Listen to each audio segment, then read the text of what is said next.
A short flight from Las Vegas, deep in the Nevada desert, lies Area 51, the CIA's secret. A giant clandestine base that remained unacknowledged and disavowed by the US government for almost 60 years.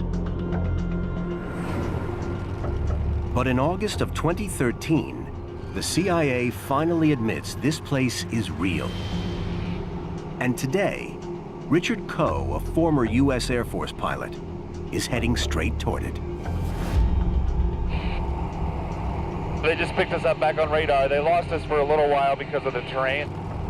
Coe is providing a legal tour of the perimeter of Area 51, some of the most heavily restricted airspace on Earth. And he's being tracked by the Air Force. They obviously want to keep an eye on us because anytime civilians are operating so close to restricted airspace, they prefer to obviously know where we are and what our intentions are. Located at Groom Lake, Area 51 is surrounded by restricted airspace, covering 440 square miles. As we get closer and closer, I anticipate they're going to get more and more curious of what we're doing over there. He's 12 miles out, and at 10,000 feet, America's heavily guarded secret base comes into view. 62 Juliet, destination. You familiar with the restricted airspace? Entering any controlled airspace in the US post 9/11 is high risk. But out here, security is tighter than almost anywhere else in the country.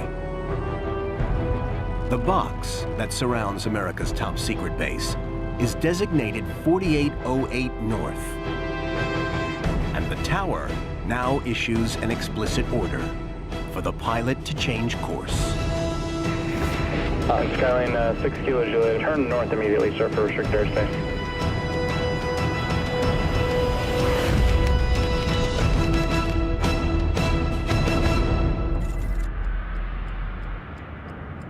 But it's not just the airspace around Area 51 that's heavily guarded. Aerospace historian Peter Merlin has been researching Area 51 for the last 30 years. Not just anyone can get into Area 51. It's surrounded by harsh desert, but also restricted military land. There is no fence.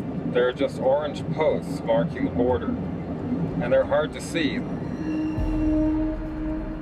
Area 51 is obscured from the road by mountains and is protected by a security cordon radiating at least 10 miles from the hidden base. Even on public land, activity here is monitored by the military. Any vehicles driving down the Groom Lake Road are detected by magnetic sensors. Each one sends an electronic signal to the guardhouse, alerting them so that they know where you're coming from and how fast you're making progress down the road. 13 miles past this point is one of these security outposts. So this is the boundary of Area 51. We've got security guards watching us from the hilltop. Warning signs telling us not to go any further. There are orange posts that mark the boundary itself. No fences, no gates, and cameras watching us from the hilltops. We don't want to cross this line. If we do, we'll be arrested.